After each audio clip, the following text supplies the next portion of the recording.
உக்ரைன்ல விழுந்த குண்டு நம்ம ஊர் தக்காளி விலையை ஏத்துதான். என்ன சம்பந்தம்? ஆயிரக்கணக்கான கிலோமீட்டர் தள்ளி நடக்கிற போர் உங்க சமையலறை பட்ஜெட்டையும் திருப்பூரோட வேலை வாய்ப்பையும் எப்படி காலி பண்ணுதுன்னு தெரியுமா? ரஷ்யா உக்ரைன் போர் இப்போ 4 வருஷமா நடக்குது. இந்தியா ரஷ்யா கிட்ட மலிவா எண்ணெய் வாங்கி $12 பில்லியன் லாபம் பார்த்தது உண்மைதான். ஆனா இதனால கடுப்பான அமெரிக்கா நம்ம மேல ட்ரம்ப் தாரிஃப் மூலமா 50% கூடுதல் வரி விதிச்சிருக்காங்க. இதுதான் பெரிய ட்விஸ்ட். இதனால திருப்பூர் ஜவுளி, ஆம்பூர் தோல் பொருட்கள் ஏற்றுமதி 6000 கோடி ரூபாய் வரை சரிய போகுது. இது லட்சக்கணக்கான தொழிலாளர்களின் வாழ்வாதார பிரச்சனை. சென்னை விளாடிவோஸ்டாக் கடல் வழித்தடம் இப்போ முழுசா திறந்தாச்சு. இது ஒரு பக்கம் வாய்ப்புனாலும் மறுபக்கம் ஏற்றுமதி வரி நம்ம கழுத்தை நெரிக்குது. சூரியகாந்தி எண்ணெய் 60% உக்ரைன்ல இருந்து தான் வருது.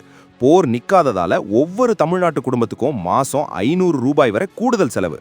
விவசாயிகளுக்கு உரம் கிடைக்காம விலைவாசி இன்னும் ஏறுது. சர்வதேச அரசியல் நம்ம ஊர் சந்தையா ஆட்டி படைக்குது. அடுத்த 12 மாசம் ரொம்ப எச்சரிக்கையா இருக்கணும். முதலீடுகள்ல கவனம் தேவை. உங்க ஏரியாவுல விலைவாசி எப்படி இருக்கு? நீங்க என்ன நினைக்கிறீங்க? விவரமா தெரிஞ்சுக்க சப்ஸ்கிரைப் பண்ணுங்க. உங்க நண்பர்களுக்கு இதை ஷேர் பண்ணுங்க. ஏன்னா உக்ரைன்ல விழுந்த குண்டு இங்கேயும் பாதிப்பை ஏற்படுத்துது.